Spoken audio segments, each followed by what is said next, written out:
demande si le replay va être disponible. Oui, il sera envoyé ce soir ou au plus tard demain matin, dépendamment de combien de temps ça me prend avec YouTube pour pouvoir faire les édits. Ça peut des fois être un peu enquiquinant. Voilà, tout simplement. Et je vais commencer. Il y a beaucoup de gens qui ne me connaissent pas, qui ont décidé de s'inscrire au webinaire. Je vous remercie grandement. Donc, je vais faire une brève présentation afin que vous sachiez qui je suis et après, on rentre vraiment dans le vif du sujet.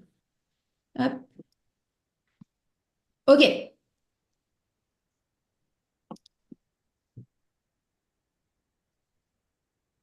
Pour ceux qui ne me connaissent pas, je suis Angelina, j'ai 15 ans d'expérience en ressources humaines au Canada, mais avant ça, j'ai fait mes études en France. J'ai d'abord fait un master 1 en psychologie du travail ou psychologie des organisations, donc vraiment, qu'est-ce qui se passe dans les groupes et prendre des décisions, enfin vraiment pas sur la psychologie clinique, mais vraiment la psychologie des organisations. Ensuite, j'ai fait un master 2 en ressources humaines à l'IAE de Rennes. Alors pas évident hein, de passer de l'université à un IAE. Ensuite, pendant cette période, encore en France, j'ai d'abord été recruteuse dans le milieu médical. Puis pendant mon master, j'étais assistante RH dans le secteur automobile où on était en flux tendu direct avec PSA, donc Peugeot. Et dès que je suis arrivée au Canada, ben, j'ai trouvé mon premier travail. Je suis arrivée le 31 décembre 2007 et le 12 février 2008. Est-ce que je record to the cloud? Non, non, je ne record pas to the cloud. Ensuite, après cette expérience, alors j'ai des petits problèmes d'immigration au passage, comme ça, vous savez, ça arrive à tout le monde. J'ai travaillé pour une compagnie minière qui faisait de l'extraction d'or, où là, j'étais conseillère RH, où j'ai fait de la mobilité internationale, c'est-à-dire recruter des gens pour les envoyer un peu partout dans le monde, enfin, surtout sur nos sites miniers. Ensuite, j'ai continué dans le recrutement. Enfin, je suis retournée vraiment que dans le recrutement. Là, j'ai travaillé pour Nestlé. J'y suis restée une année complète. Et après ça, je suis repartie vraiment dans un poste plus RH, plus complet, où j'ai tout fait. Tout ce que vous pouvez imaginer dans les RH, des promotions, de la performance, des augmentations, des licenciements, des acquisitions, des implémentations de programmes, tout ça, tout ça. En 2020, je pense que j'ai pas besoin de vous dire ce qui s'est passé. On a la Bicoco qui est passée par là. Mon entreprise a fait une réorganisation. J'ai fait partie des gens qui ont été remerciés. Alors, je le savais. Ça n'empêche pas que c'est difficile pour l'ego. Je vous le dis au cas où vous êtes passé par là dans votre vie. Mais ça faisait des années que j'aidais les gens à trouver du travail en arrivant au Canada. Je Allô? leur faisais leur préparation Allô, d'entretien, je c'est bon, voyais le ça va? CV, je les aidais avec leurs problèmes RH. Et donc, c'était une évidence pour moi, en fait, qu'il fallait que je commence ma propre société. C'était le moment. La vie m'a donné une opportunité, je l'ai saisie. Mais dans ma carrière, j'ai quand même vu plus de 70 000 CV. J'ai conduit des milliers d'entretiens. J'ai fait des Oui, c'est bon. stratégies internationales de recrutement. J'ai travaillé avec des leaders sur le développement de leurs équipes. Et donc, j'ai vraiment entendu énormément de choses. Et ce qui fait qu'aujourd'hui, avec mes 15 ans d'expérience en RH juste au Canada, je mets tout en place pour vous aider à comprendre ce qui se passe à l'intérieur des entreprises d'un point de vue culturel et qu'est-ce qu'on recherche d'un point de vue des talents pour Ouais. vous aider à accélérer votre recherche d'emploi.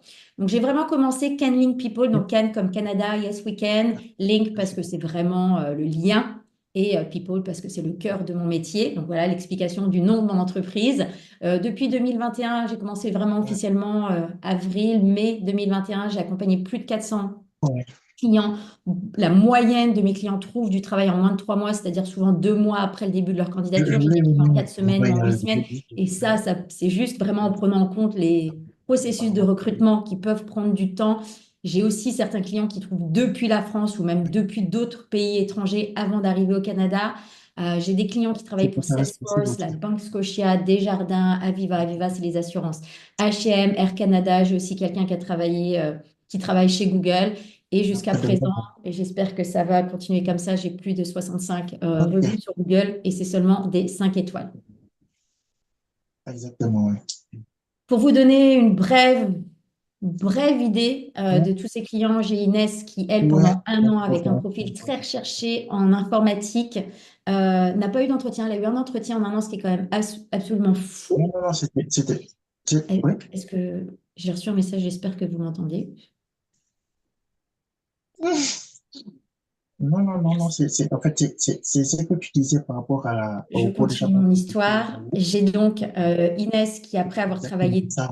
Et, c'était ça la pièce qui était deux trouvée. mois avec moi, a trouvé du travail. Elle a eu deux offres d'emploi, une Les gens qui font compagnie la qui lui santé pour proposait moi, même un ça visa alors qu'elle avait pas, elle n'en avait pas besoin. paye Elle 200, était en 250 transition dollars. pour Ça recevoir fait son beaucoup. PVT. Elle a eu une augmentation de Beaucoup, 15 beaucoup, 000 mais il y a euros, pas de 15 pourquoi 000 la dollars, 15 personne 000 a euros par appelé rapport à qui ce était qu'elle pas gagnait à la bon? fin. J'ai Jasmine aussi, qui elle était dans les Et achats, pas qui a de trouvé du bébé qui deux n'est mois pas alors bon. qu'elle avait besoin d'avoir un visa sponsorisé. Alors aujourd'hui, je prends plus en accompagnement personnel des gens qui ont besoin de visa parce que ça peut être vraiment des Ouais, projets très, très, exactement. très, très longs. Et par Exactement. contre, dans le programme Done by You, pas de problème. Sarah, elle, en communication, 4 semaines depuis la France, j'ai toujours pas compris.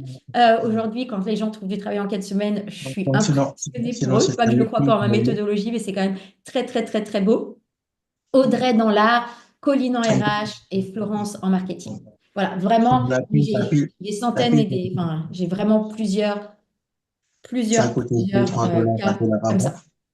Ok, j'espère que maintenant vous avez confiance.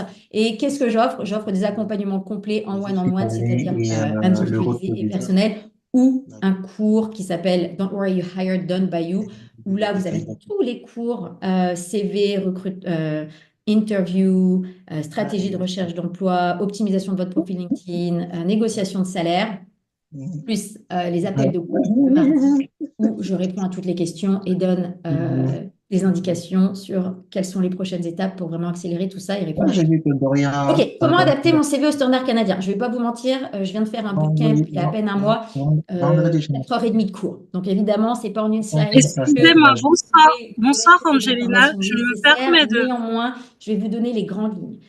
La base, je vous assure, quand on est recruteur, on veut avoir envie de lire votre CV. Dites-vous qu'on peut avoir 300, 400, 500 CV. J'ai une cliente pour un poste de product owner, il y avait 800 candidatures.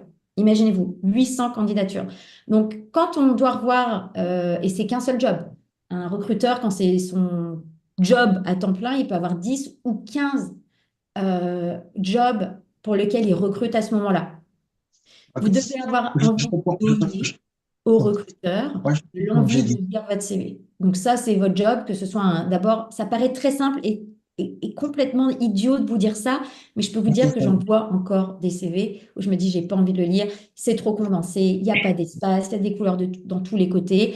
Si vous êtes là, c'est que vous avez peut-être déjà mon modèle de CV canadien gratuit qui est juste une base. D'un point de vue chronologique, je l'ai encore vu aujourd'hui où les gens mettent du plus ancien, euh, le plus ancien au plus récent. Ça va pas du tout. Nous, on veut voir ce qui se passe, ce qui s'est passé récemment dans votre vie. Donc, vraiment, commencez avec votre dernière expérience. Je le dis souvent, si vous avez déjà suivi mon bootcamp, si vous me suivez sur les réseaux, mon mantra, j'en ai deux, mais celui d'aujourd'hui, c'est The power is in the number. C'est-à-dire, en français, mais ça rime moins bien, le pouvoir est dans les chiffres. D'accord? Vous devez avoir envie de montrer aux recruteurs le contexte. Vous avez envie de montrer ce que vous avez accompli. Et quand je dis accompli, je ne dis pas que vous avez déplacé des montagnes.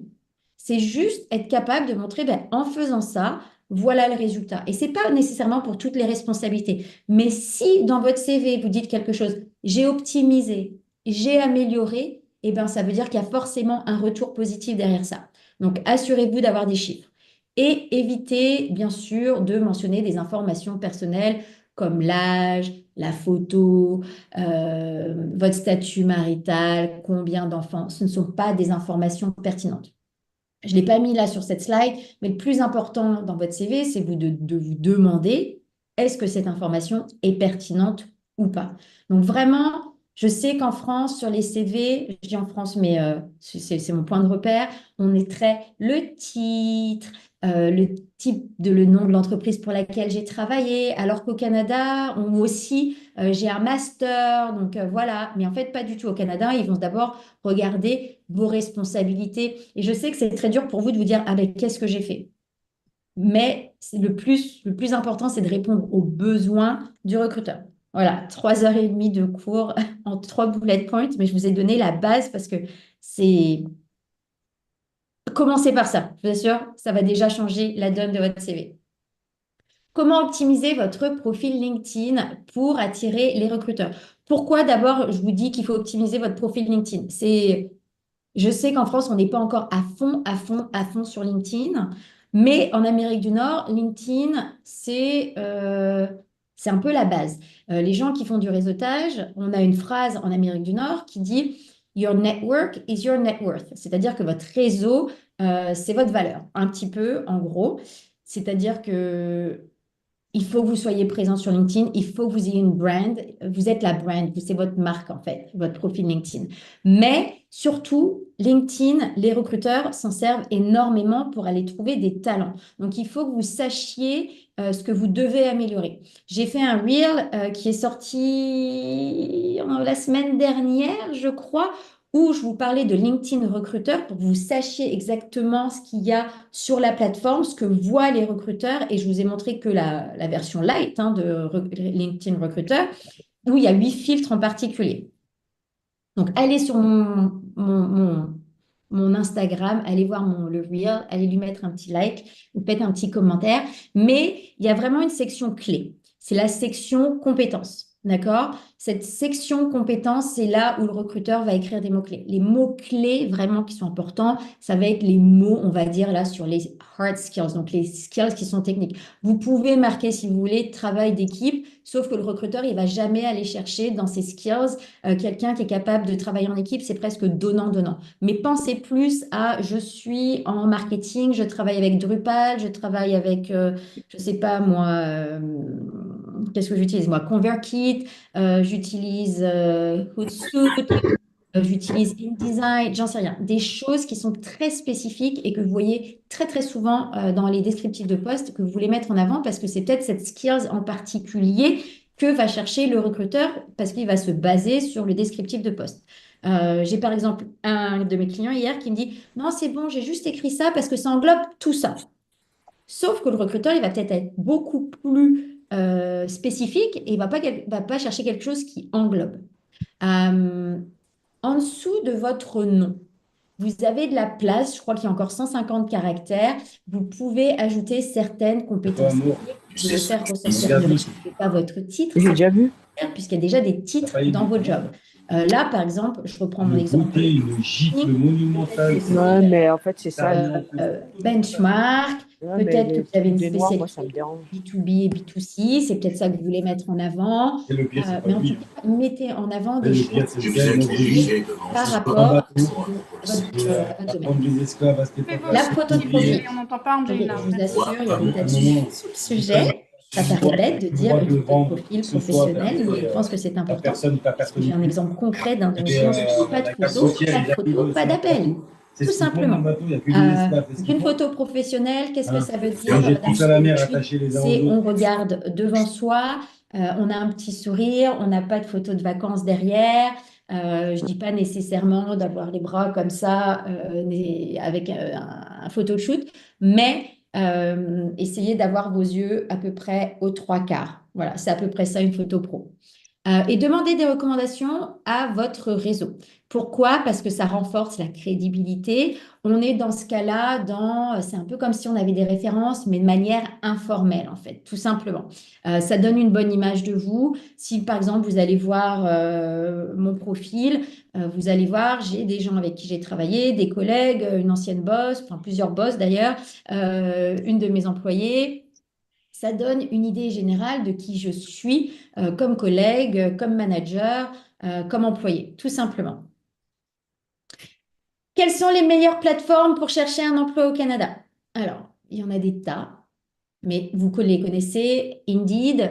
Alors, Indeed, c'est un agrégateur, c'est-à-dire qu'à la base, Indeed, ça a été créé pour aller faire un espèce de raz-de-marée de tout ce qui se passait sur Internet pour en créer une banque de données.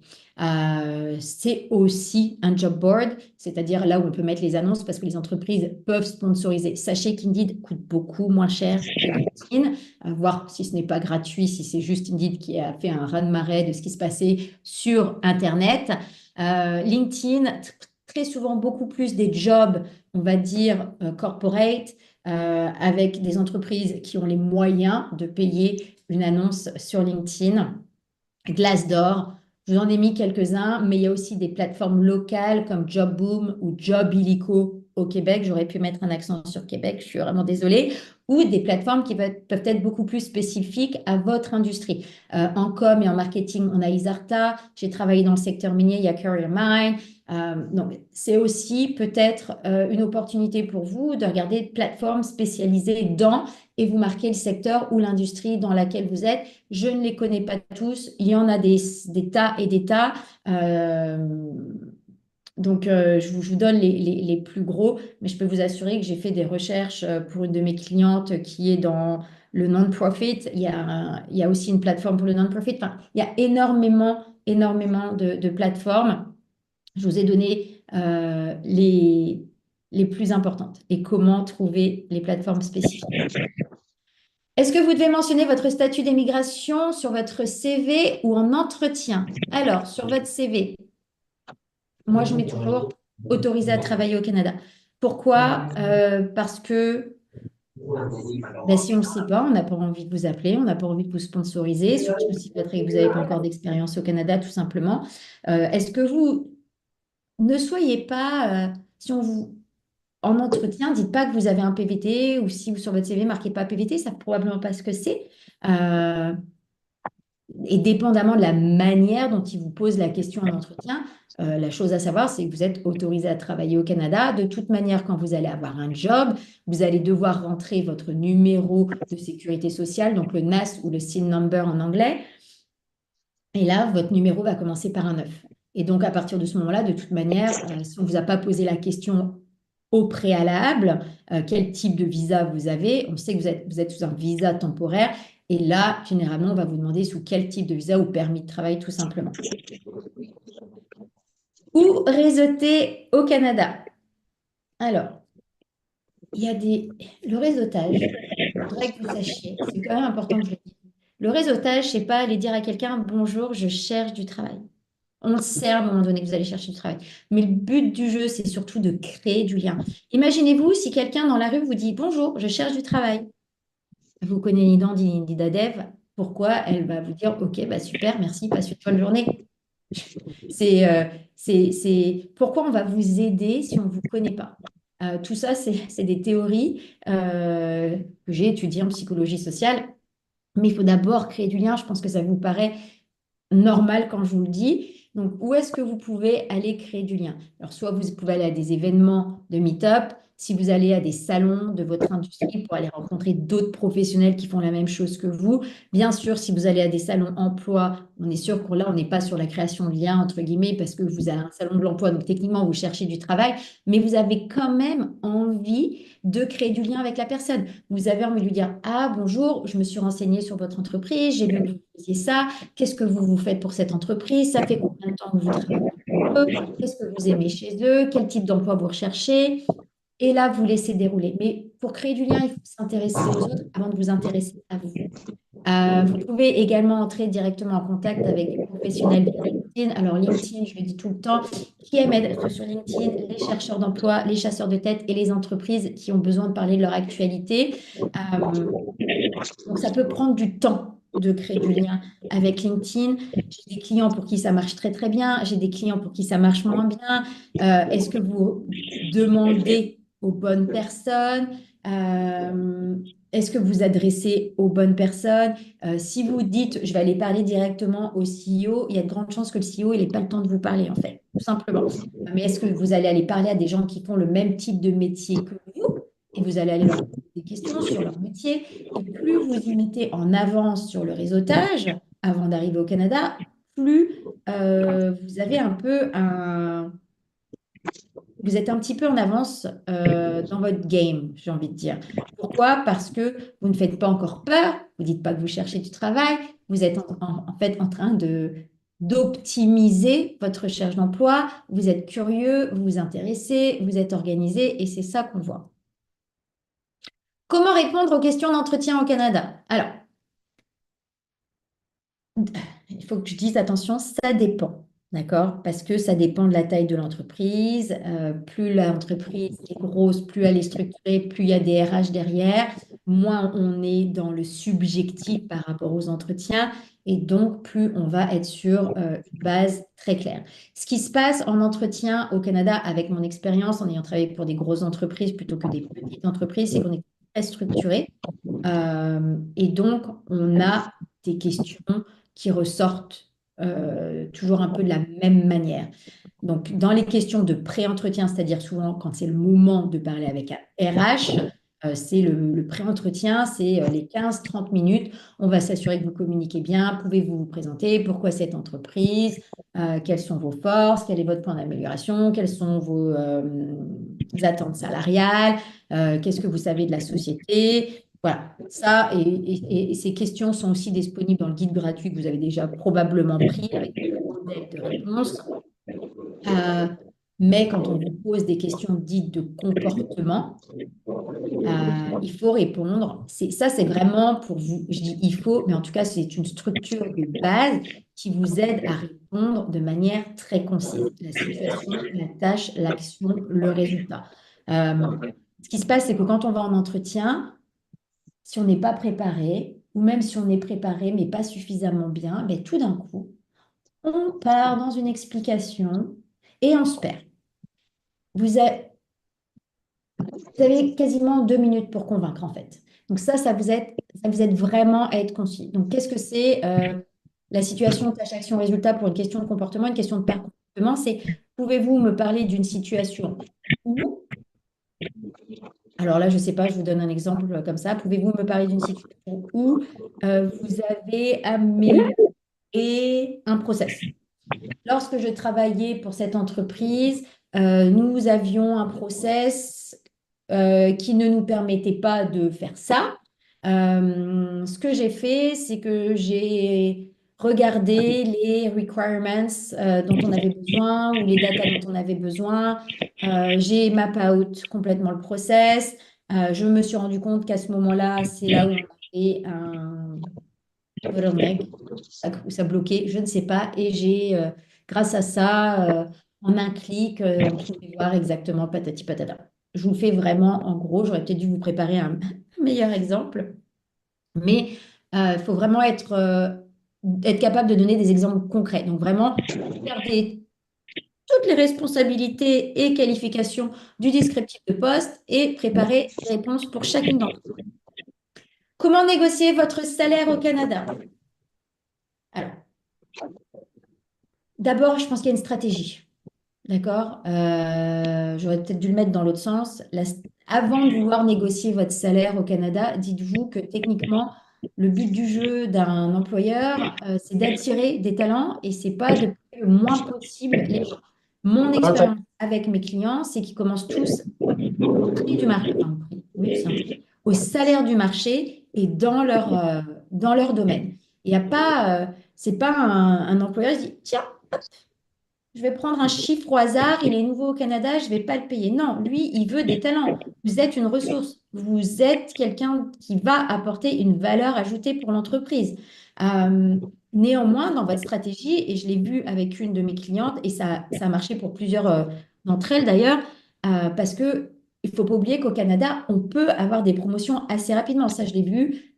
J'ai un de mes clients qui était en RH. Au bout de 3 mois, il a été promu. Donc, grosse augmentation. J'ai une cliente, il y a 3 ans, elle a commencé avec moi, elle était marketing spécialiste. Aujourd'hui, elle est manager marketing et tous les ans et demi, elle a eu des promotions, donc des augmentations également.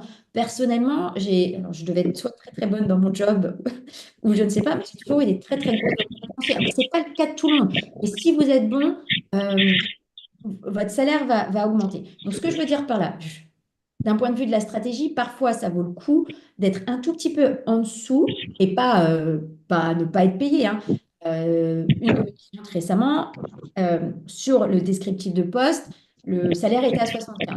Elle, à la base, dans sa stratégie, elle voulait juste un job et être payée au moins 55. Donc, quand elle est allée en entretien, vu qu'elle avait l'information concrète de 75, elle a dit qu'elle voulait être entre 55 et 60. Je dis, mais pourquoi t'as fait ça? Elle me dit, bah, parce que c'est le salaire que je voudrais. Et en fin de compte, elle a eu une offre à 65. Donc voilà, il voulait que ce soit elle. Donc ils ont plus que ce qu'elle espérait. Et il faut que vous vous demandiez, OK, où est-ce que moi, dans ma stratégie, à combien je peux commencer, avec lequel je suis à l'aise au début pour un premier job au Canada. Après, où est-ce que vous allez pour trouver une idée des fourchettes salariales? Alors, il y a plusieurs endroits et je vous invite vraiment à vous renseigner sur plusieurs fourchettes. Glassdoor, Payscale. Moi, j'ai aussi le guide salarial de Robert Half. Vous pouvez aller sur Guichet Emploi. La vérité, c'est que sur chacun de ces sites, vous allez trouver des datas qui sont complètement différentes, dépendamment de la source, dépendamment de l'industrie. On ne connaît pas le bassin dans lequel ils sont allés chercher toutes ces informations. J'ai fait un reel aussi là-dessus où je parlais de moi en tant que responsable RH, à quoi je pouvais prétendre. Et vraiment, on avait des rangs de salaire complètement différents. Euh, donc, faites un peu, quand vous voyez des rangs de salaire qui sont très très hauts, c'est ça que je veux. Non, ne vous dites pas ça parce que si vous voulez le plus haut, généralement, c'est qu'après, il n'y a plus trop de place pour grandir. On m'a posé la question juste avant, justement, dans le programme Done by You, une de mes clientes. On me disait, j'ai parlé avec trois entreprises. Les trois entreprises avaient des rangs de salaire complètement différents. Un qui était entre 65 et 70, un qui était entre 70 et 75, un qui était entre 75 et 80. Elle me dit, mais ils ne se foutent pas un peu ils se foutent pas un peu de moi? Et en fait, pas du tout, parce que l'industrie joue un rôle. Euh, le, le- la stratégie d'attraction joue un rôle. Je disais que moi, j'ai travaillé dans le secteur minier. Ça peut rebuter les gens d'être dans un secteur comme ça. J'ai une amie qui était dans le secteur du tabac. Personne, pas beaucoup de gens qui veulent aller travailler dans des industries qui peuvent être à l'encontre de vos valeurs. Et donc, c'est des entreprises qui peuvent offrir des salaires plus importants. Voilà, je vais vous donner un peu le contexte. Quel secteur recrute activement au Canada? Alors ça, c'est pas mon métier. Donc ça, je ne sais pas, je ne suis pas Pôle emploi. Je suis vraiment coach de carrière. Donc je vous invite vraiment, c'est vraiment une question qui me revient très très très souvent. Donc je me suis dit que j'allais la mettre dans les 15 questions qui me revenaient le plus souvent. Allez sur les guides gouvernementaux comme Guichet Emploi ou en anglais c'est Job Bank, ou allez sur Statistique Canada. Ils offrent vraiment plein de données économiques et des rapports d'emploi pour les différents secteurs. Mais aussi les différentes régions et les différents quartiers. C'est vraiment très développé. Quand on me dit est-ce que ça recrute un kiné à Montréal, j'en sais rien. Moi, je peux juste me baser sur les échos que j'ai de mes clients, recherche d'emploi, mais j'ai pas les datas. Et donc, les datas, c'est les sites gouvernementaux qui vont vous les donner. Dois-je inclure mes références dans mon CV? Non, s'il vous plaît, faites pas ça. N'indiquez même pas référence disponible sur demande. S'ils les veulent, ils vont vous les demander, tout simplement. Mais par contre, soyez préparés à les fournir si on vous les demande en entretien ou si on veut vous faire une offre. Généralement, c'est au moment de l'offre qu'on va vous demander des références. Ça fait très souvent partie de ce qu'on appelle des background checks. Pas toutes les entreprises font des références, toutes les entreprises ne font pas une analyse de votre credit check, vos vérifications de crédit ou de votre criminal check, casier judiciaire en français. Ça dépend vraiment des processus. Il y a de plus en plus d'entreprises qui ne veulent pas faire les références. Beaucoup de temps parce Salut, que ça va? ils embauchent une société externe qui va les faire. Ça peut faire perdre du temps. Bon, ça dépend des entreprises, ça dépend de leur process. Ça peut aller plus ou moins vite. Par exemple, dans le milieu bancaire, ça prend énormément de temps. Ça peut prendre jusqu'à 6 semaines. J'ai une de mes cliente récemment. Je crois qu'elle a eu une offre début octobre. Elle ne commence pas avant mi-novembre dans le milieu bancaire. D'accord? Quelles sont les attentes culturelles en milieu de travail au Canada? Alors, c'est marrant parce que j'ai écrit un blog hier pour Ok. C'est bon, oui, je vais l'échanger demain. Comme je prends mon congé aujourd'hui, je serai avec toi, avec ton frère ce soir. Instagram avec 80 000 À personnes, 15 et heures, un oui. compte LinkedIn avec 100 000 personnes. Ok, à plus tard. Chapeau à elle, elle a fait un travail de fou pour développer sa communauté. En tout cas, il y avait une question là-dessus. Et alors, d'un point de vue de la communication, sont un peu plus sensibles et un peu moins directs, voire beaucoup moins directs. C'est-à-dire que nous, les Français, on est vus comme des gens qui disent non et qui disent les choses de manière assez brutale. Ça peut être très mal perçu en entreprise. On commence toujours par quelque chose de positif, et puis après, on donne son feedback. On peut s'adresser aux gens par leur prénom dès les premiers échanges et on peut tutoyer. Bon, en anglais, il n'y a pas de tutoiement, c'est you pour tout le monde. Mais au Québec, vous allez être probablement sur le tu très rapidement. Vous allez appeler les gens par leur prénom très rapidement, même dans le milieu anglophone. Et vous allez peut-être appeler votre PDG par son prénom et le croiser dans l'ascenseur et lui dire Salut John, quoi. Aucun problème. Les pauses déjeuner sont courtes, voire inexistantes. Pas dans toutes les entreprises, encore une fois. Dites-vous bien, je vous fais une généralité, mais c'est pour vous donner la big picture. Chacun va avoir une expérience différente. En ce qui me concerne, j'ai très souvent mangé à mon bureau ou alors je descendais avec mes collègues au food court. Donc, les food courts, c'est des espèces d'endroits où il y a énormément de fast-food, généralement. Et on allait chercher notre petit plat et on montait au bureau. Sauf quand je travaillais chez Nestlé, où là, on avait une cafétéria et on se posait pendant 45 minutes, voire ouais, 45 minutes. Mais les pauses déjeuner de 2 heures avec vos collègues, ça ne va pas le faire. Généralement, les gens partent à l'heure. Encore une fois, ça dépend du job, ça dépend des entreprises. Personnellement, je n'ai jamais travaillé dans un milieu où je partais à 5 heures, à part chez Nestlé. Donc, j'avais un vrai équilibre vie-travail. Dans mes autres emplois, j'avais quand même des très grosses responsabilités. Je partais pas très tôt, en fait. Mais généralement, dans un environnement un peu, dans certains environnements, vous n'allez pas rester jusqu'à 19 heures juste pour faire acte de présence. Et un point assez important qui peut être un peu troublant, c'est que comme ils ont très peu de vacances, minimum 2 semaines, de plus en plus 3 semaines, certaines entreprises maintenant qui vont donner un peu plus, mais c'est qu'en fait, ils sont habitués à ce que quand vous partez en vacances, il n'y ait pas tant de backup que ça, à part pour gérer les urgences. Alors que dans une société comme en France, où on a l'habitude où les gens prennent des longues vacances ou des longs ponts, enfin bref, il y a une organisation qui fait que tout roule, même si vous êtes... Touré, Voilà, je vous donne un peu... je ne sais pas pourquoi j'ai envie de mettre ça, mais je pense que c'est quelque chose qui revient souvent en me disant, mais Touré, comment les vacances? Enfin, ça m'est arrivé de revenir de vacances et d'avoir 500 emails, quoi. Je pars une semaine, j'ai 500 emails, c'est normal. Voilà. Quels sont les avantages à mettre en avant dans un entretien d'embauche? Attention, grande phrase. Tout dépend du descriptif de poste. Vous voulez utiliser le descriptif de poste à votre avantage pour faire un lien entre ce que vous offrez et ce que recherche l'entreprise. Alors évidemment, si vous postulez au même type d'emploi, il y a de grandes chances que le type de, de profil qu'ils recherchent, le type de compétences qu'ils recherchent, que ce soit des soft skills, donc dans la personnalité, ou dans les hard skills, soit assez communes. Bon, soft skills, je reprends un petit peu parce que ça va dépendre encore une fois de l'environnement. Qu'est-ce qu'ils cherchent à faire? Est-ce qu'ils sont en pleine croissance? Est-ce qu'ils ont besoin de chercher un profil qui est un peu différent dans leur équipe pour apporter des idées différentes? Est-ce que c'est un nouveau job, un nouveau rôle qui est en addition, donc un poste en plus dans l'équipe, ou est-ce que c'est un remplacement? Et tout ça, ça va un peu se ressentir dans le descriptif de poste.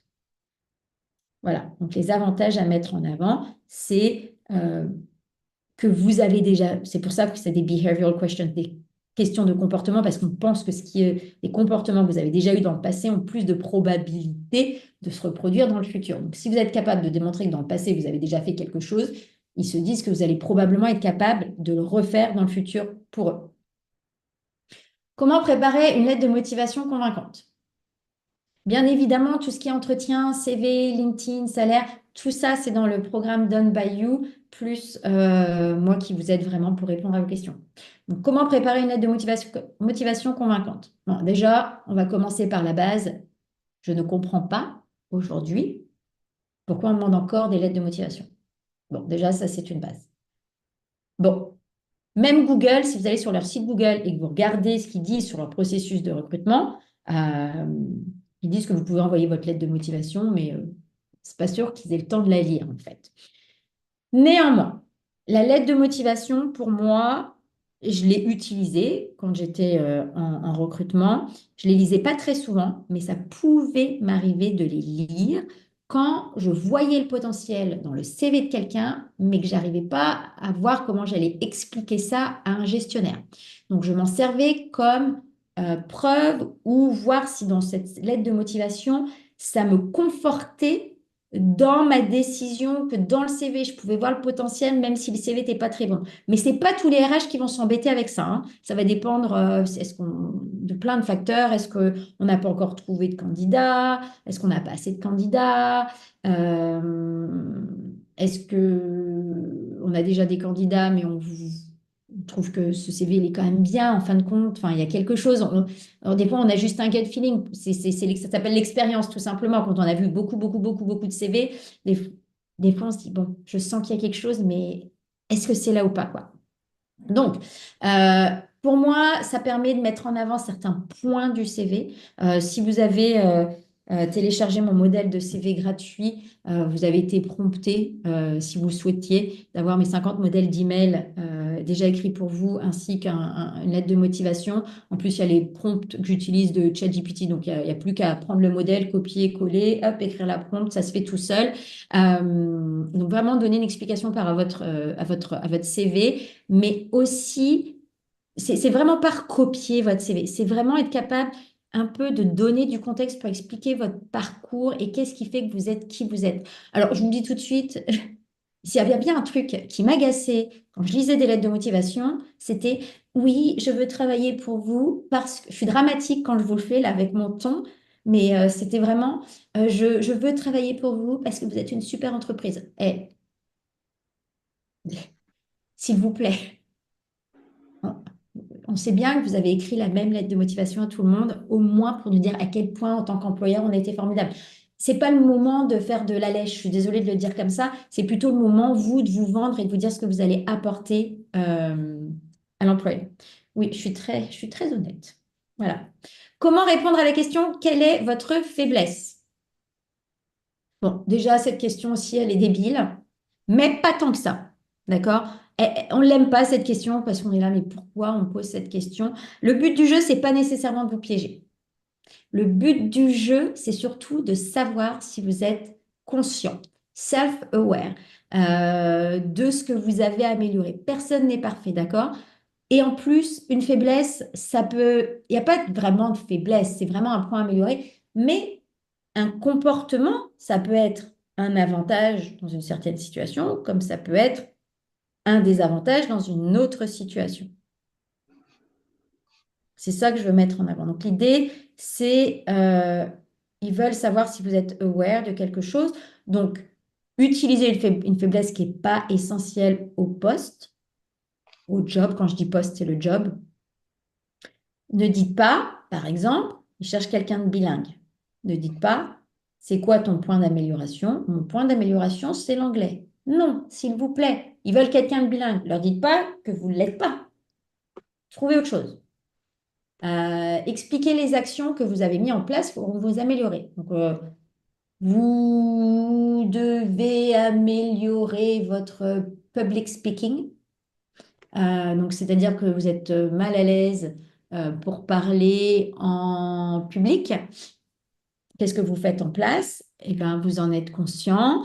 Vous en avez parlé à votre ancien manager. Donc, vous vous êtes challengé et vous avez demandé à présenter quelque chose devant 10 personnes. Voilà, par exemple. Je vous donne un exemple.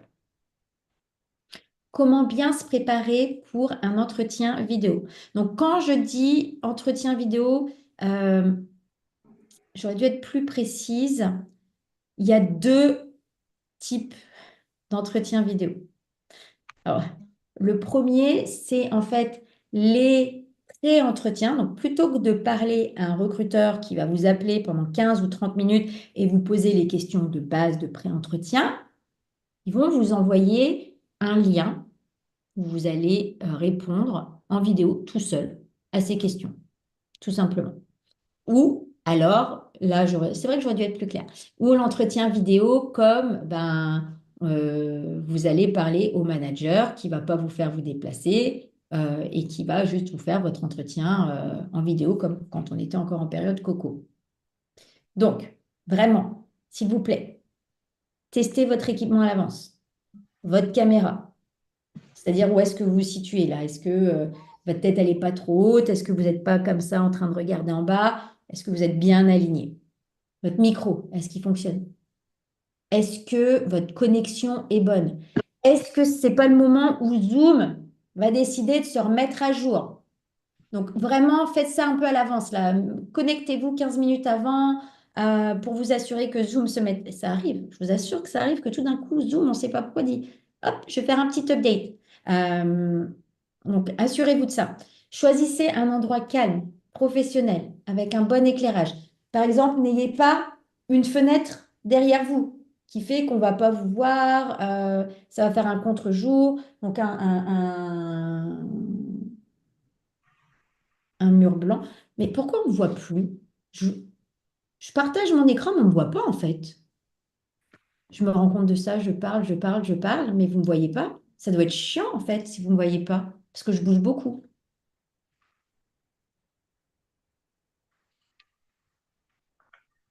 Ah si, on me voit. Ah bah très bien, merci. Très bien.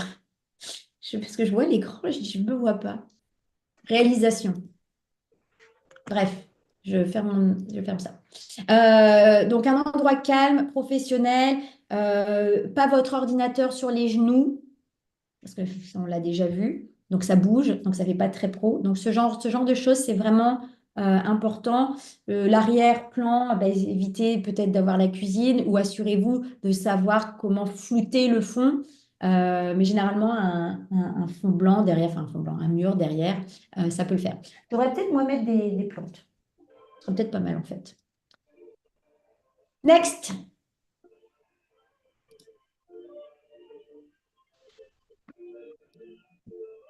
Next. Je suis dans mes temps, je suis très fière de moi. Est-il nécessaire d'avoir une certification ou une formation spécifique pour postuler dans certaines industries au Canada? La réponse est oui. Certaines professions sont réglementées. Donc, s'il y a des ingénieurs aujourd'hui dans l'appel, souvent, pour garder votre titre, enfin, c'est pas souvent, c'est tout le temps, pour garder votre titre d'ingénieur, il faut que vous soyez inscrit à l'Ordre des ingénieurs. Ordre des ingénieurs du Québec, Ordre des ingénieurs de l'Ontario, Ordre des ingénieurs, blablabla. C'est comptable. Donc, si vous êtes Chartered Accountant, donc vous êtes expert comptable, vous devez avoir un CPA. Vous allez voir, des fois, c'est juste un atout, des fois, c'est obligatoire. Si c'est obligatoire, vous pouvez postuler, mais on ne va pas vous rappeler. Donc, faites attention à ce genre de choses dans les descriptifs de poste, parce que si vous postulez beaucoup et qu'en fait, on vous demande des choses qui sont obligatoires et que vous ne les avez pas, c'est là où il faut faire un peu la différence entre ce qui est obligatoire et ce qui est un atout. Si c'est un atout, postulez, mais dites-vous que c'est possible que quelqu'un qui est déjà le- la certification, c'est eux qui vont peut-être passer devant, mais ça, encore une fois, ça dépend de votre expérience. Peut-être que vous avez une expérience extraordinaire et tout ça. Il y a d'autres industries, d'autres types de jobs, plutôt, j'aurais dû dire, plutôt qu'industrie, valorisent fortement certaines certifications. Alors, je ne sais pas pourquoi. En IT, en informatique, peuvent demander très souvent le PMP, le Project Management Professional. Bon, il faut savoir qu'en fait, les certifications, c'est tout un business, d'accord? Donc, c'est là parce que ça fait tourner, ça fait tourner les choses. Mais bon, CFA, c'est en finance, c'est très souvent demandé. J'arrive pas à le dire en français, c'est très dur en français. CHRA, c'est en RH. Donc ça peut être aussi très souvent demandé.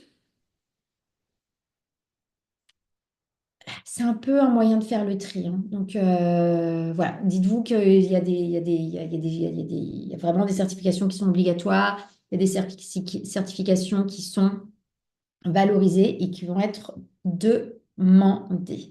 Et j'ai tenu, mais j'ai fait mes 15 questions en 45 minutes. Je suis super fière de moi, je vous le dis. À chaque fois, je déborde et là, j'ai trop bien.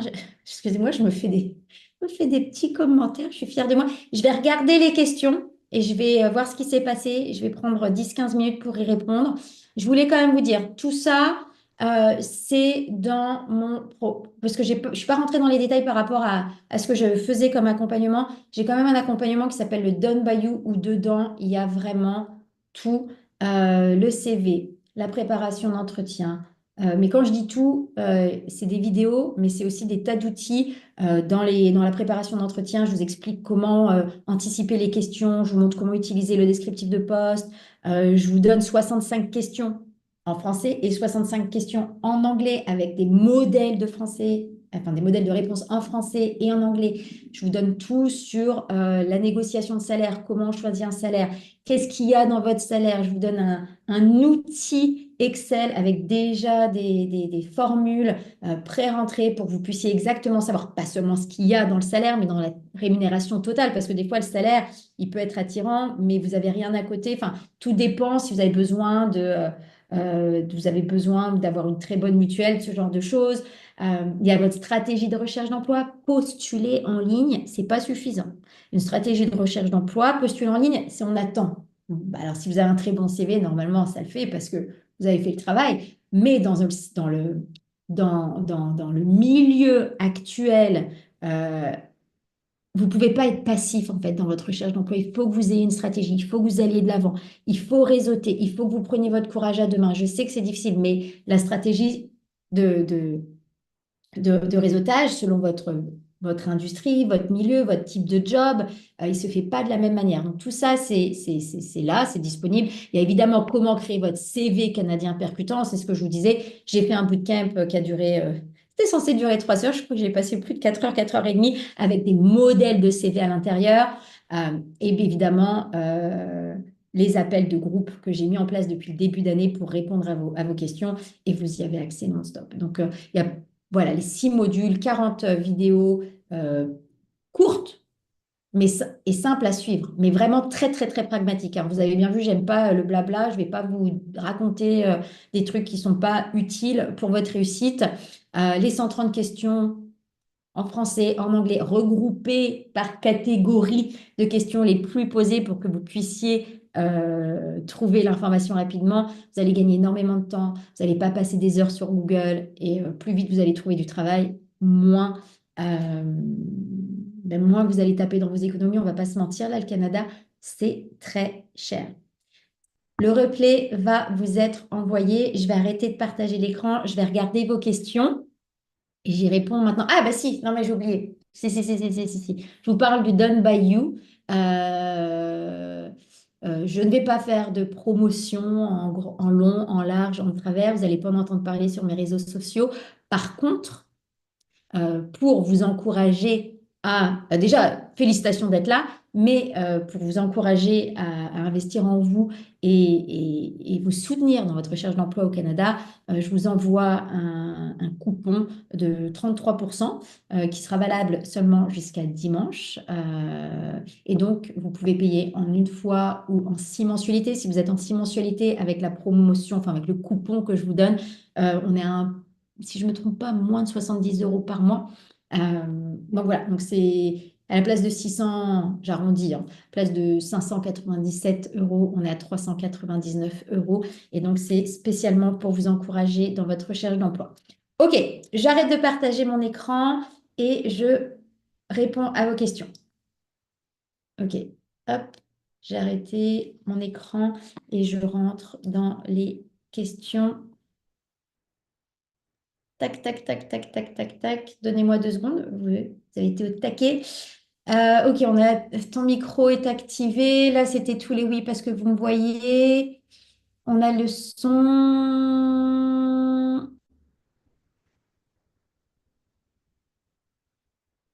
Ok, vous m'avez demandé de couper le son de certaines personnes que je ne pouvais pas faire parce que je ne voyais pas les messages qui rentraient. Je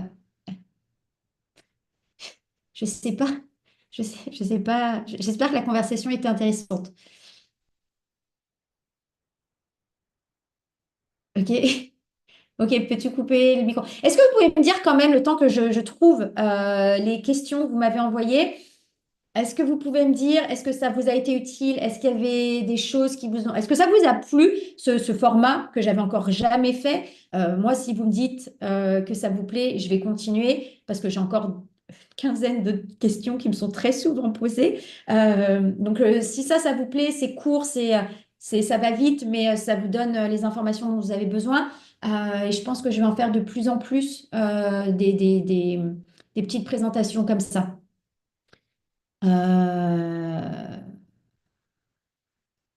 Ok, il y a quelqu'un à qui il faut que je tape sur les doigts, a priori. Moi, je voyais pas vos messages, hein.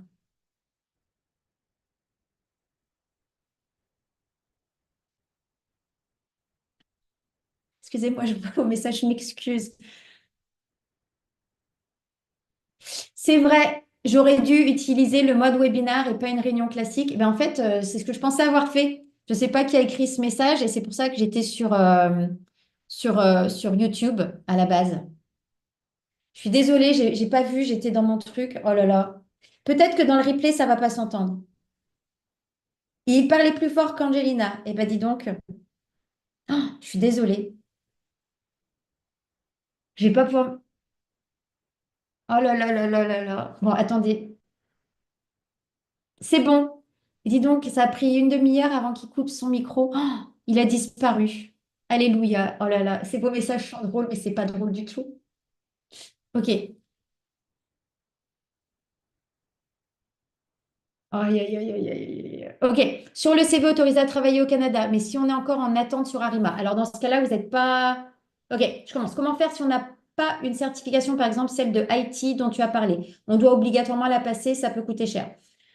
Alors, c'est pas toujours obligatoire. Vraiment, hein, je t'invite pour les certifications à regarder plusieurs descriptifs de poste et vois si on la demande très souvent dans ton type de job à toi. Si c'est seulement un atout, mets par exemple en avant la gestion de projet, quel type de projet, le budget que tu as géré, ce genre de choses. Si tu vois que dans ton type de métier, c'est toujours euh, obligatoire, je t'invite à t'inscrire. Je ne connais pas les prix, mais quand je dis que c'est un vrai business, en fait, il faut que vous passiez, d'ailleurs, vous payez, que vous passiez votre certification et qu'après, ce qui se passe, c'est que eh ben, il faut la maintenir. Et pour la maintenir, ben, il faut continuer de payer des cours. Et puis, il faut la repasser 2 ou 3 ans après. Moi, je suis certifiée en Global HR Professional, donc j'ai une certification américaine, internationale des ressources humaines. Bon, ça m'a coûté bonbon de la passer. J'ai dû étudier comme une grosse tarée. Mais pour la garder, cette certification, il fallait que j'ai des crédits et donc que je paye pour prendre des cours en plus sur certains sujets et qu'au bout de 3 ans, je repaye pour garder ma membership. Donc c'est un vrai business. Au bout de 10 ans, j'ai arrêté, mais bon, ça n'a pas empêché que j'ai quand même bien étudié plein de choses sur, sur les RH internationaux. Bref, donc voilà, ça peut coûter cher, c'est à mettre dans son budget. Voilà. Sur le CV, autorisé à travailler au Canada, mais si on n'est pas encore, si on est encore en attente sur Arima, ben, c'est que tu n'es pas encore autorisé à travailler au Canada. Si vous n'êtes pas encore autorisé à travailler au Canada, ça va être très compliqué de trouver du travail, sauf là où on manque de main-d'œuvre. Donc, ça peut être soit un type de métier ou dans des milieux un petit peu perdus, mais ça dépend comment vous voyez votre immigration. Si vous dites, je vais aller vivre à Montréal, je vais aller vivre à Toronto, je vais aller vivre à Vancouver, je vais aller vivre à Calgary, la compétition est lourde, quoi. Donc, tout dépend du job, Lola et Théo. Euh, mais vous n'êtes pas encore autorisé à travailler au Canada et ça veut dire que vous avez besoin d'un sponsoring. Est-il possible de suivre des cours pour une certification avec un work permit? Hmm. Eh ben, je pense que ça va dépendre du type de cours. Si on parle d'une certification, ça va être probablement écrit sur les conditions d'éligibilité. Mais j'ai envie de dire probablement que si tu leur donnes des sous, la réponse est oui. Mais je pense qu'il faut vraiment regarder les conditions d'éligibilité. Faut-il une certification pour la gestion du patrimoine? Mais qu'est-ce que vous êtes tous à faire de la gestion du patrimoine aujourd'hui? Il y a plusieurs personnes qui faisaient de la gestion du patrimoine. Hmm. Eh bien, encore une fois, là, il faut regarder les descriptifs de poste en regardant plusieurs et voir s'ils demandent une certification en particulier. Parce que je ne vais pas savoir pour chaque job. Je vais connaître pour les jobs les plus courants, mais pour la gestion du patrimoine, qu'est-ce que j'ai? J'ai un client qui a travaillé chez Desjardins, mais ça faisait longtemps que j'avais fait une préparation d'entretien avec lui. Et je ne me souviens pas qu'il avait une certification particulière parce qu'il arrivait de France. Je serai le 6 novembre. Ah, je ne vais pas. Je ne vais pas à Lyon le 6 novembre. Je devais y être. C'est un très bon point. Je ne vais pas à Lyon. J'ai un problème de logistique. Je suis très déçue, mais c'était très compliqué pour moi d'y aller. Bon, voilà. Et en plus, je devais faire une présentation. Je devais être sur la scène. Ça faisait longtemps que je n'avais pas parlé en face d'une commune de vrais gens en personne. Je me suis dit, je vais me donner ce défi. Bon, j'y vais pas. Par contre, je serai à Paris le 4 décembre. J'avais une question concernant les juristes. Ce métier n'existe pas au Canada. Non, et ça va être très compliqué de trouver du travail en tant que juriste parce qu'il n'y a pas d'équipe. Enfin, ce que tu as appris en France, tu vas pas pouvoir le mettre en avant au Canada. Puis-je tout de même exercer en tant que technicienne juridique ou adjointe juridique en attendant la reconnaissance de mon diplôme? Quelle différence d'ailleurs entre adjointe et technicienne juridique, s'il vous plaît? Au niveau des titres, encore une fois, ça c'est un peu un... C'est pas trop. Ça dépend des entreprises qui peuvent interchanger les titres d'un job à un autre. Il faut vraiment se préoccuper de ce qu'il y a comme responsabilité. Euh, Technicienne, moi je l'entends où on fait vraiment, on est plus clerk, c'est-à-dire on trie la paperasse, on organise la paperasse. Adjointe juridique, c'est peut-être passer un œil sur les dossiers avant que ce soit validé par l'avocat ou des choses comme ça. Est-ce que c'est possible? C'est pas le plus simple. Je pense qu'il faudrait plus aller sur de l'adjointe administrative. Moi, là, j'ai une cliente qui est avocate, quoi. Et ben, sa stratégie d'immigration, c'est d'abord son anglais. Elle a tout enlevé du côté avocat et elle a tout mis du côté euh, administrative assistant, adjointe administrative qui soutient le département juridique. Voilà. Mais elle, son but, c'est pas de travailler dans son métier, c'est juste d'améliorer son anglais pendant 2 ans et voilà. Peut-on écrire sur le CV que nous arrivons bientôt au Canada, une phrase qui laisse entendre que nous allons venir à telle date et que nous sommes éligibles à travailler au Canada dans le cadre d'un PVT? Pas vraiment. Parce que si tu lui dis que tu arrives, je sais pas moi, dans 1 mois et demi ou dans 2 mois, le problème, c'est qu'il se dit, bah, il n'est pas là. Donc, moi, je mets pas de date. Le but du jeu, c'est que votre CV travaille pour vous et de noyer un petit peu le poisson. Donc, on dit rien, on dit qu'on est déjà autorisé à travailler au Canada si vous arrivez dans 2 semaines ou 4 semaines. Le truc, c'est que les recruteurs, pas tous, hein, mais ils se disent, ah, il est pas là, il n'arrive pas tout de suite. Et puis, s'il y a un problème parce que son visa, quand il passe la frontière, eh ben, il passe pas. Et puis, eux, ils se disent pas, ah ouais, mais notre process de recrutement, il va prendre entre 4 et 6 semaines, le temps qu'on fasse tous les entretiens. Non, voilà, c'est mieux de rien dire. C'est pas de rien dire. C'est juste de ne pas donner l'information dont ils n'ont pas besoin tout de suite. Comment savoir si on est autorisé à travailler au Canada? Sinon, pour quelqu'un qui seulement visa visiteur serait-il bénéfique de mentionner sur CV? Non.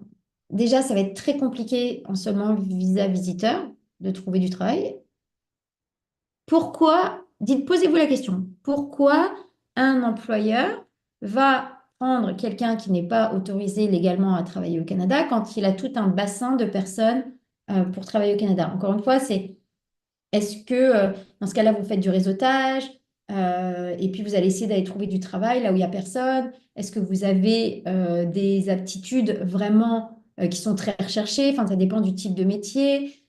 Est-ce que vous allez travailler dans la restauration ou l'hôtellerie et ils ont vraiment besoin de quelqu'un? Enfin, ça dépend du type de métier, mais si vous n'avez pas à quel type de visa ou type de permis auquel vous pouvez prétendre, je vous invite vraiment à aller sur le site du gouvernement officiel canadien, ne vous faites pas arnaquer, pour savoir à quoi vous pouvez potentiellement, ce que vous pourriez potentiellement avoir comme type de visa. Si on veut se faire sponsoriser, jeune pro, mobilité francophone, que mettre? Même si on fait du réseautage. Alors,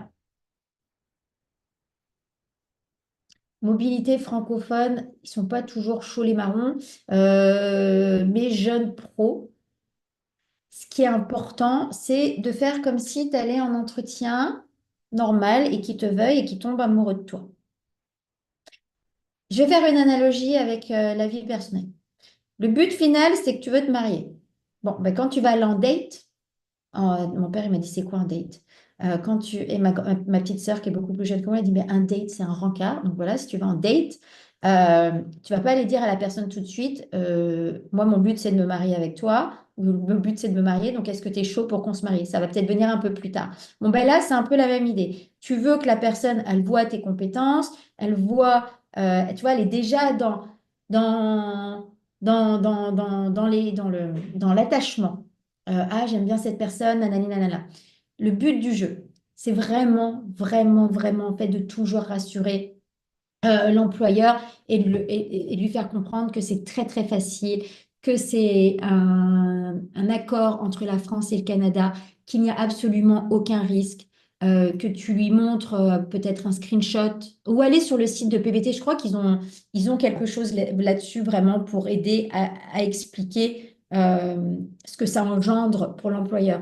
Ça coûte 240 $, je crois. Tu peux peut-être lui dire, c'est moi qui vais payer. Donc, le but du jeu, c'est une fois que tu es bien engagé, en fait, dans le processus, c'est de rassurer l'employeur. Vraiment, euh, on n'aime pas le prendre de risques. Et en fait, c'est ça qu'il faut faire. OK, t'as autorisé à travailler au Canada ou le mettre dans le sommaire ou aptitude et quand on est résident permanent, est-ce qu'on met pour avoir plus de chance?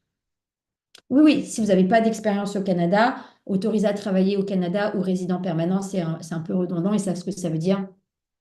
Pour le coup, autant PVT, ils ne savent pas, autant résident permanent, ils savent ce que c'est. Et généralement, moi, je le mets en dessous du nom, sur le CV. Est-ce que la certification PMP est très demandée dans l'industrie pharmaceutique et médicale en général? Regardez les descriptifs de poste et du type de job. Ça dépend plus du type de job que le type d'industrie.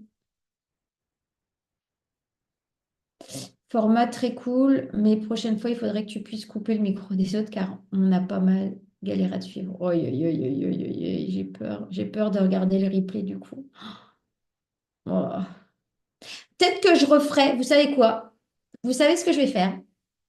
Eh ben, je vais réenregistrer tout ça toute seule. Je vais refaire la présentation et je vais réenregistrer. Parce que les personnes qui n'ont pas pu venir, voilà, je vais faire ça. C'est mon commitment. Mais du coup, il faut que je refasse ça demain matin parce qu'il est tard et j'ai pas envie de refaire 45 minutes d'enregistrement. C'est dommage, je pense que j'ai mis beaucoup d'énergie, mais je vais peut-être faire ça. Je suis sympa quand même en fait. Punaise. Il me doit un verre. Il me doit un verre. Il me doit un restaurant. Il me doit quelque chose, cette personne, si je dois faire un extra, une heure extra de travail. J'ai eu le vent que le secteur du BTP recrute en ce moment au Canada en tant que menuisier. Est-ce qu'il y a du boulot? Comment recruter dans ce secteur? Donc, par rapport au secteur, comme je vous ai dit, le site du gouvernement, Job Boom, non, pas Job Boom, pas du tout, Job Bank ou Guichet Emploi ou Statistique Canada pour voir si ça recrute. Effectivement, la main-d'œuvre, d'ailleurs, merci pour le métier que tu fais, c'est des métiers qui sont difficiles, très physiques. Et oui, effectivement, on recherche, mais à voir où au Canada, ils recherchent ce type de profil. Professionnel DRH qui cherche un poste à Vancouver à partir de janvier. Je crois, Rosie, qu'à un moment donné, au début, tu t'es connectée bien en avance et qu'on a eu une petite conversation qui cherche un poste à Vancouver à partir de janvier 2025. Quelle est la différence entre les certifications CPHR, alors CPHR, certification professionnelle des RH, ok, CHRP et CPHA. CPHA. C'est les modules. C'est les modules qui changent. Mais ça peut être aussi basé par rapport à la province. Regarde la comparaison. La comparaison des deux programmes et regarde ce qui est plus demandé à Vancouver comme titre de certification et ça va pouvoir te donner une bonne idée. Personnellement, alors ça dépend du type de poste, hein, mais moi, quand je suis arrivée, c'était bien sûr, c'était il y a longtemps, on était dans une autre époque, mais j'ai commencé par le recrutement, malgré le fait que j'avais un master en RH. Et j'ai fait une certification américaine parce que je ne voulais pas me cantonner au Canada, que j'avais déjà une vision globale. Autant vous dire que ma certification américaine au Canada n'a jamais été reconnue. Ils ne savaient absolument pas ce que c'était, alors que c'est une certification qui est hyper difficile à avoir. Genre, au premier test, il y a moins de 50% des gens qui ont cette certification-là. Bon, je l'ai eu, j'étais très fière de moi. J'ai travaillé comme une tarée, mais j'étais très, très fière de moi. Oui, des fois, il faut se lancer des fleurs et il faut être content de soi-même. Et ce jour-là, j'étais très contente. Dans l'expérience pro, combien de tâches on doit mettre? Exemple, 5 ou 6 tâches max pour chaque poste. C'est une très bonne question. Ben, en fait, j'ai envie de dire, ça dépend aussi combien de temps tu es resté dans un job. Par exemple, j'ai des clients, moi, qui sont restés pendant 5 ou 6 ans dans un même poste. Je vais leur mettre 10 bullet points. Je vais leur mettre 10 tirés. Parce que les autres jobs, c'était peut-être des stages. Ils sont restés que 6 mois. Il y a une espèce d'un peu d'équilibre.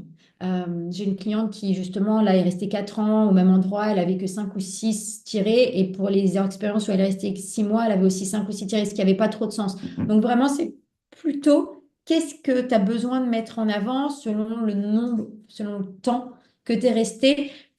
Le recruteur, il va surtout passer du temps sur ta première page.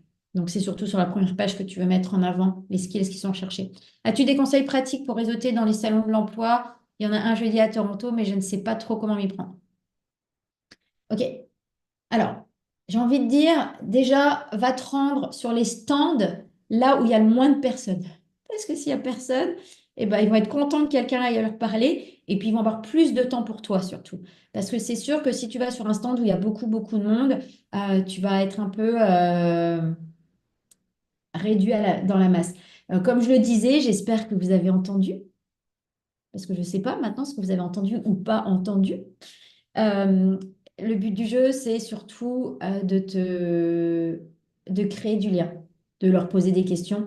Après, ça dépend comment eux sont réceptifs, mais que tu montres que tu as... Moi, je vous invite, avant d'aller à un salon, si c'est possible, d'aller voir qui sont les sociétés qui sont présentes, de vous renseigner sur ces sociétés-là et de vous intéresser à eux.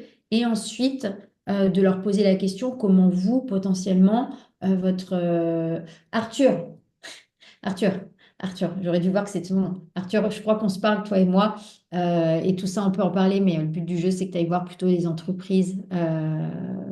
Ok, je te fais un vocal. Arthur, je te fais un vocal. Je suis résidente permanente arrivée au Canada il y a 5 mois. Est-ce qu'il suffit d'envoyer des CV à travers les sites de recrutement Indeed? Feriel, pour la recherche d'emploi.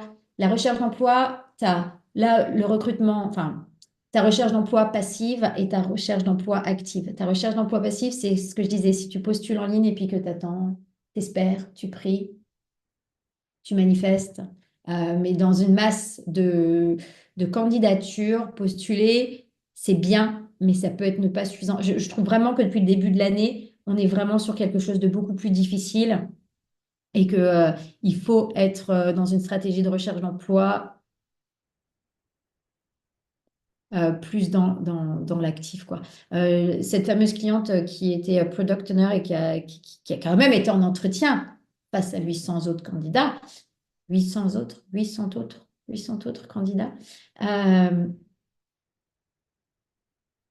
c'est assez intéressant, c'est que on avait développé sa stratégie de recherche d'emploi par rapport à son profil. Elle a eu 3 entretiens différents et un selon les 3 canaux que j'enseigne, tout ça. Un, le postuler en ligne. Deux, c'était son réseautage qu'elle avait fait d'elle-même d'aller démarcher les gens. Et 3, dans le réseautage de gens qu'elle connaissait. Donc voilà, c'est vraiment... et si elle n'avait que postulé, bah, ça veut dire qu'elle aurait eu qu'un seul entretien. Elle a aussi postulé à un job. Elle n'a pas eu d'entretien. Et après qu'on ait retravaillé sur son CV, elle a eu un entretien parce qu'elle a repostulé au même job. Voilà, ça vous donne un peu. Donc, postuler. Déjà, si tu fais que postuler, il faut que ton CV soit très, très bon. Ah non, c'était une agence de placement, pardon. Donc, c'était vraiment les 3 venues. Agence de placement, CV postulat en ligne et réseautage. Elle avait eu plusieurs entretiens de réseautage. Puis-je m'inscrire dès aujourd'hui pour trouver du travail journée du Québec pour un départ prévu idéalement en 2026, car je ne sais pas quand est-ce qu'il y aura une prochaine. Aucune idée. Aucune idée. Je ne sais pas comment je sais pas comment ils fonctionnent. Je ne sais pas quels sont leurs critères. Je ne sais pas s'ils sont là maintenant. Je sais qu'il y a une journée là au mois de décembre, je crois, à Paris. Je ne sais pas si c'est pour 2025 ou 2026, donc je ne peux pas savoir.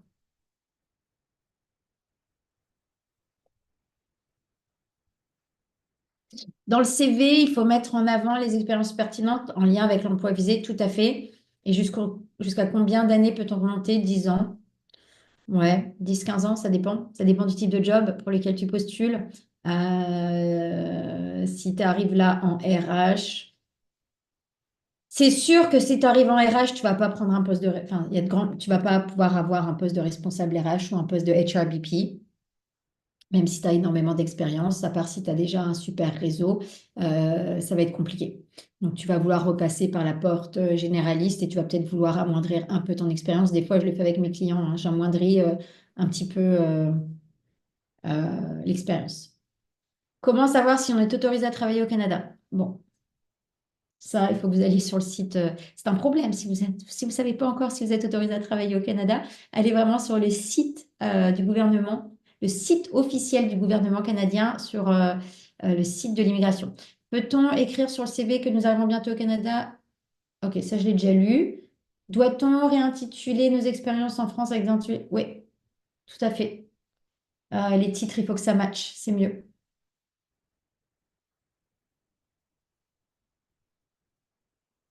Arima, ça n'a rien à voir avec le Work Holiday Permit. Arima, c'est pour avoir des points et avoir une entrée express. Je ne suis pas du tout spécialisée en immigration. Je vous laisse effectivement chercher sur le site de PVT ou du gouvernement. L'autorisation étant titulaire d'un PVT, l'autorisation de travailler être sec. Oui, oui, oui, oui, si tu un PVT, tu es autorisé à travailler au Canada, hein. Mais il faut quand même marquer autorisé à travailler au Canada sur ton CV. Faut-il avoir un numéro canadien pour les recruteurs? Oui. Est-ce qu'il est judicieux de postuler à des postes en visa? Pas vraiment.